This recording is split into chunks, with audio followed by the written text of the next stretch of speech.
Lors du Conseil présidentiel sur les assises de l'éducation et de la formation tenu en août 2015, le président de la République avait promis d'améliorer les capacités opérationnelles des inspections d'académie et inspections de l'éducation et de la formation pour le pilotage du système éducatif. Promesse tenue seulement 6 mois après, avec une dotation de 75 véhicules tout-terrain. Un signe de soutien et d'encouragement du management des ministres en charge de l'éducation et de la formation. C'est un secteur difficile, mais je sais que vous essayez de développer beaucoup de dialogue avec les acteurs.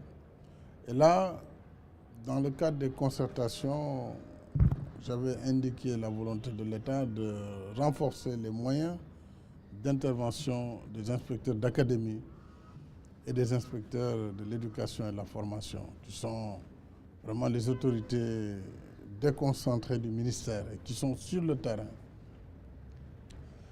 qui ont besoin de déplacement, de mobilité. Des véhicules destinés aux 16 inspections d'académie et 59 inspections de l'éducation et de la formation. Le tout pour une valeur de 1,8 milliard de francs CFA. À cela, il faudra ajouter environ 500 millions de francs CFA pour du matériel de bureau, ce qui devrait aider à améliorer la performance des enseignements. Les inspecteurs de l'éducation et de la formation ont signé des contrats de performance avec les inspecteurs d'académie et les écoles ont signé des contrats de performance avec les inspections de l'éducation et de la formation.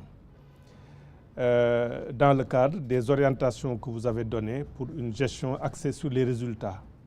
Et vous avez tenu donc à adopter un programme pluriannuel d'équipement de ces IA qui se traduit aujourd'hui par une remise de clés.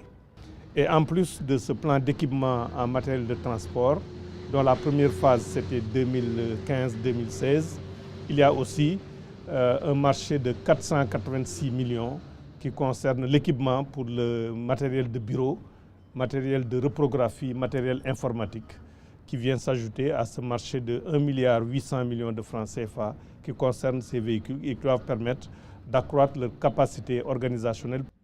Ces véhicules vont donc permettre aux structures déconcentrées en charge de l'éducation d'être plus opérationnelles sur le terrain. La famille éducative a exprimé sa fierté et sa satisfaction de recevoir les clés des mains du chef de l'État. Ce mot de merci, la meilleure manière de le dire ou de le montrer, c'est faire en sorte que d'ici l'année prochaine, que nos seuils de performance s'améliorent. Faire en sorte que nos contrats de qualité, au nombre de 75, qui trouvent aujourd'hui un intrant de qualité avec ces véhicules, puissent atteindre encore des seuils extrêmement importants de mise en œuvre, de satisfaction des résultats et dire à M. le Président de la République, au Premier ministre, à tous les ministres, que nous ferons tout pour mériter ce sacrifice qu'ils ont consenti pour l'éducation. C'était un besoin pour notre système éducatif par rapport à la logistique qui devait nous permettre d'aller plus en avant dans la recherche de la qualité en encadrant les enseignants.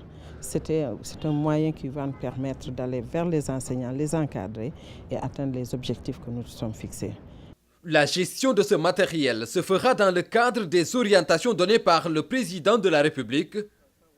L'objectif pour l'autorité étant l'amélioration de la qualité et de l'équité dans le système éducatif. Cet effort de l'État signifie pour les acteurs que nous sommes tout à fait préoccupés par les besoins de rendre notre école encore plus performante.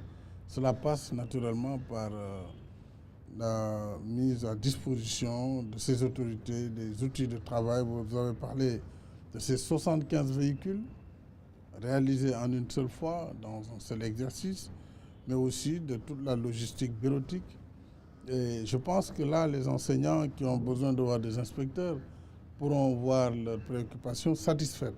Et tout cela va concourir à améliorer la qualité et l'équité dans le système éducatif. Au récipiendaire, le chef de l'État a demandé un bon usage de ces outils de travail. Le président Macky Sall, qui a réaffirmé son engagement à accompagner les autorités académiques dans la conduite de leur mission.